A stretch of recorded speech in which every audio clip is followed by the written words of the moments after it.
안녕하십니까, 이재용 세무사입니다. 이번 시간에는 겸용주택 양도 시 꼭 알아둬야 할 사항에 대해서 살펴보겠습니다. 겸용주택 1세대 1주택 비과세 규정입니다. 겸용주택은 하나의 건물이 주택과 주택 외의 부분으로 복합되어 있는 경우를 말합니다.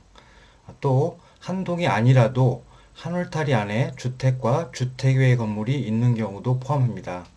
즉, 하나의 건물에 수직으로 또는 수평으로 복합되어 있는 경우뿐만 아니라 한 울타리 안에 별도의 건물 형태로 복합된 경우도 겸용주택에 해당합니다. 겸용주택의 비과세 판단을 두 경우로 나누어 살펴보겠습니다. 먼저 주택 면적이 주택 외의 면적보다 큰 경우입니다. 이때는 전부를 주택으로 보아 1세대 1주택 비과세 규정을 적용합니다. 고가주택인지 여부도 주택 외의 부분을 포함한 전체 양도가액으로 판단합니다. 1세대 1주택에 대한 장기보유 특별공제율 최대 80%도 주택 외의 부분을 포함한 전체 양도차익에 적용합니다. 이 경우 2022년 1월 1일 이후 양도부는 고가 겸용주택이 아닌 경우만 위와 같이 판단합니다. 주택이 주택 외의 면적보다 큰 경우로서 고가 겸용주택인 경우는 개정이 되었는데 조금 있다가 뒤에서 살펴보도록 하겠습니다. 다음으로는 주택 면적이 주택 외의 면적과 같거나 주택 외의 면적이 큰 경우입니다. 이때는 주택 부분만 1세대 1주택 비과세 규정을 적용하고 주택 외의 부분은 과세가 됩니다. 고가주택인지 여부도 주택 부분의 양도가액만으로 판단합니다. 주택 부분에 대해서만 표 2의 장기보유 특별공제율 최대 80%를 적용하고 주택 외의 부분은 표 1의 장기보유 특별공제율 최대 30%를 적용합니다. 고가겸용주택의 1세대 1주택 비과세 개정 내용입니다.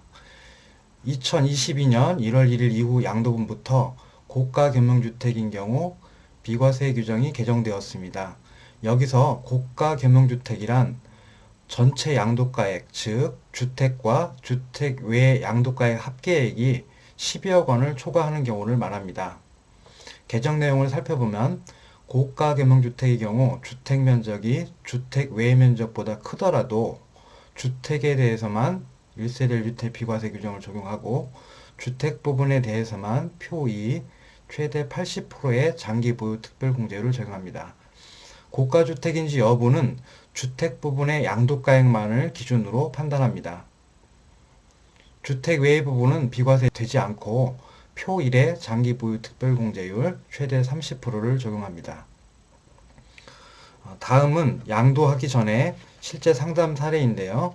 한번 살펴보도록 하겠습니다.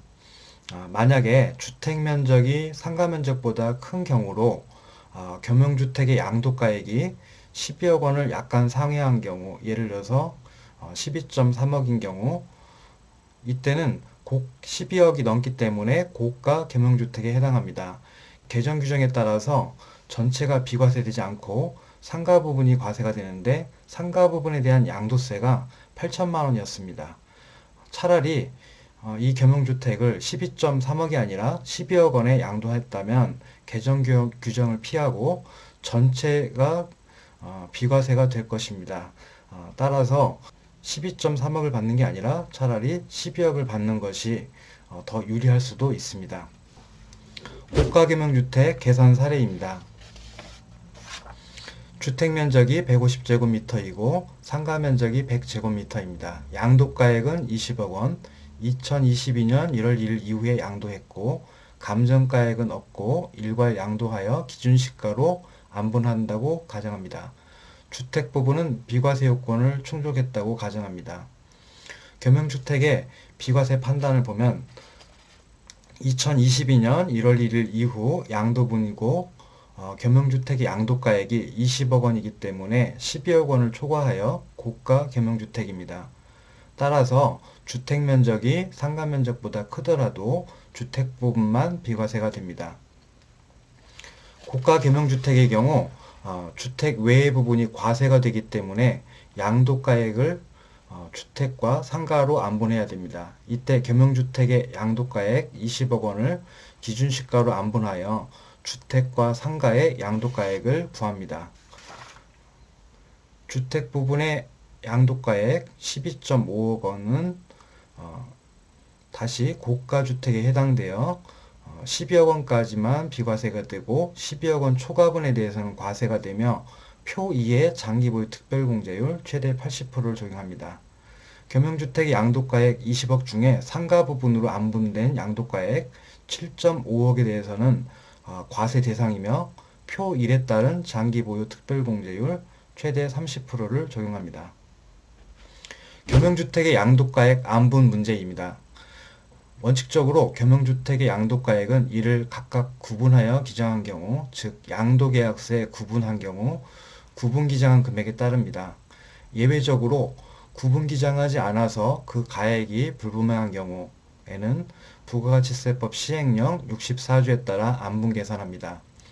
일반적으로 감정가액이 없는 경우 주택은 개별주택 가격으로, 주택 이외의 건물과 부토지는 토지의 개별 공시지가와 건물의 국세청 기준시가의 합계로 안분합니다. 또 구분기장한 가액이 위와 같이 안분한 가액과 30% 이상 차이가 나는 경우 구분이 불분명한 것으로 보아 구분한 가액은 무시하고 안분 계산합니다. 겸용주택의 용도 구분입니다. 실제 용도에 따라 구분하되 실제 용도가 불분명한 경우에는 공부상 용도로 판단합니다. 공용 부분, 즉 지하실, 대피소, 현관, 주차장, 옥탑의 용도는 실제 용도에 따라 구분하되 용도가 불분명한 경우에는 공용 부분이므로 안분 계산합니다. 많이 접하신 사례들일 텐데요. 주택 면적이 늘어남으로 절세가 될 수 있는 실제 용도가 주택으로 보는 대표적인 사례입니다. 지하의 보일러실이 주거용으로 주거용 난방에만 사용되는 경우입니다. 공용 계단이 아닌 주거용으로만 사용하는 전용 계단이 경우입니다. 옥탑이 주택으로 사용되는 경우, 다가구 주택 요건을 충족하는 경우에 한해서 주택 부분이 늘어나기 때문에 절세 사례가 될 수가 있습니다. 실질 용도 판단은 공부상으로만 판단하지 말고 양도인과 상담, 개별주택 가격 확인원상의 주택면적, 재산세 과세자료, 포털사이트의 항공사진, 로드뷰 사진, 현장 확인 등을 통해서 실제 용도를 체크하셔야 합니다. 겸용주택의 주택 부분이 다가구주택 요건을 벗어나는지 필히 체크하셔야 됩니다. 겸용주택의 주택 부분이 공부상으로는 다가구주택으로 되어 있으나 실질은 다가구주택의 요건을 충족하지 않아서 공동주택으로 보는 경우가 종종 있습니다. 이 경우 비과세가 되지 않을 뿐만 아니라 다주택 중과까지 될 수 있기 때문에 특별히 주의하셔야 됩니다. 따라서 단순히 공부상 내용만으로 판단하면 안 되고 실제 내용을 꼭 체크하셔야 됩니다. 다가구주택 요건은 아래 요건을 동시에 충족하는 경우입니다. 요건은 세 가지인데요. 주택으로 쓰는 층수가 지하 층수를 제외하고 상계층 이하여야 됩니다. 주택으로 쓰는 바닥 면적 합계가 660제곱미터 이하여야 합니다. 19세대 이하여야 합니다. 이렇게 세 가지 요건이 있고요. 이때 층수 계산 시에만 지하를 제외하고 나머지 2번 연면적과 호수 판단 시에는 지하를 포함하여 계산함에 주의하셔야 됩니다. 다가구 주택으로 보는 빈번한 사례를 살펴보겠습니다. 옥탑을 불법 개조하여 주택으로 사용함으로써 주택의 층수가 3계층을 초과하는 경우입니다. 공부상 근린생활시설인 층수를 실제 주택으로 사용함으로써 주택의 층수가 3계층을 초과하는 경우입니다. 세 번째로는 공부상 19세대 이하이나 호수를 쪼개어 19세대를 초과하는 경우, 이 세 가지 경우는 다가구 주택으로 보지 않는 빈번한 사례입니다. 주택으로 사용한 옥탑을 철거한 후에 실질적인 다가구 주택이 된 경우 비과세는 언제부터 적용될 것인지 생각해 보겠습니다. 주택으로 사용된 옥탑을 철거하거나 공부상 상가이나 주택으로 불법 사용된 부분을 원래 용도대로 사용하여 건축법상 다가구 주택 요건을 충족하여 양도하는 경우 비과세 판단 시 2년 보유기간은 다가구 주택 요건을 충족한 날로부터 기산하여야 할 것으로 판단됩니다. 또 고가주택인 경우 장기 보유 특별공제 시 다가구 주택 요건을 충족한 날부터 보유기간을 계산하는 것으로 판단됩니다. 겸용주택의 상가 부분은 다주택 중과 대상이 아닙니다. 양도하는 겸용주택 외에 다른 주택을 보유하고 있어서 주택이 다주택 중과 될지라도 주택 외의 부분은 주택이 아니기 때문에 다주택 중과되지 않고 일반 세율로 과세됩니다. 주택 외의 부분에 대해서 당연히 장기 보유 특별공제 최대 30%도 적용됩니다.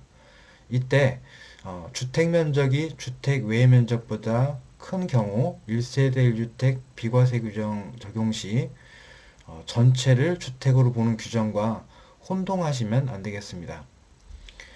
계약일 현재는 겸용주택이나 잔금일 이전에 상가로 용도 변경하는 경우 비과세 판단입니다. 계약 당시에는 겸용주택이지만 매수인의 요청으로 잔금 전에 주택 부분을 상가로 용도 변경하는 경우가 있습니다. 매수인 측면에서는 주택에 대한 대출 제한과 주택 부분에 대한 취득세 중과 문제로 잔금 전에 주택을 멸실하거나 상가로 용도 변경을 원하는 경우가 있습니다. 원칙적으로 비과세 판단은 양도일 현재 기준으로 판단합니다. 예외적으로 매매특약에 의해서 계약 당시 현존하는 주택을 잔금 청산일 전에 상가로 용도 변경 또는 멸실하는 경우에는 계약일을 기준으로 1세대 1주택 비과세를 판단하도록 하고 있습니다. 주의할 점은 매매계약서에 주택 부분이 표시되어 있어야 하고 매매특약에 따라서 잔금일 전에 용도 변경한다는 내용을 꼭 기재하셔야 됩니다. 상가 부분에 대한 부가가치세 문제입니다. 원칙적으로 겸용주택의 상가 부분에 대해서는 과세제와의 공급에 해당되기 때문에 부가가치세가 과세가 됩니다. 예외적으로 포괄 양도 양수 요건을 갖추었다면 과세 대상에서 제외됩니다. 다만 포괄 양도 양수 요건에 해당하지 않는 경우 상가 건물 부분에 대해서 별도로 부가가치세를 거래징수하고 세금계산서를 발행해야 합니다. 다음의 경우는 포괄 양도 양수에 해당하지 않아서 부가가치세를 거래징수해야 합니다.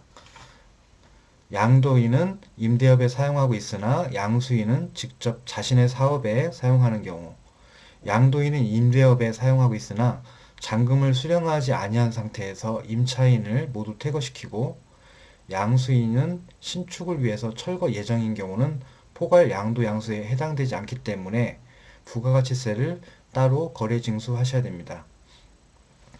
포괄 양도 양수 요건에 해당하는지 계약 단계에서 면밀히 검토가 필요하고 매매계약서에 포괄 양도 양수 여부 및 요건을 갖추지 못한 경우 부가가치세가 별도이며 매수인이 부담하는 조항을 기재하는 것이 좋다고 판단됩니다. 마지막으로 겸용주택 양도 시 체크사항을 다시 한번 살펴보겠습니다. 첫 번째, 2022년 1월 1일 이후 양도 시 고가 겸용주택의 경우 주택 부분만 비과세됨에 주의하셔야 됩니다. 두 번째, 겸용주택의 용도를 공보사항 내용으로 파악하지 마시고 실질로 파악하셔야 됩니다. 세 번째, 구분기장한 경우 안분가액과 30% 이상 차이가 나는지 체크하셔야 됩니다. 네 번째, 겸용주택의 주택 부분이 다가구주택 요건을 벗어나는지 체크하셔야 됩니다. 상가 건물 부분에 대한 부가가치세와 관련하여 포괄적 양도 양수 요건에 해당하는지 체크하셔야 됩니다. 자, 이상으로 강의를 마치겠습니다. 감사합니다.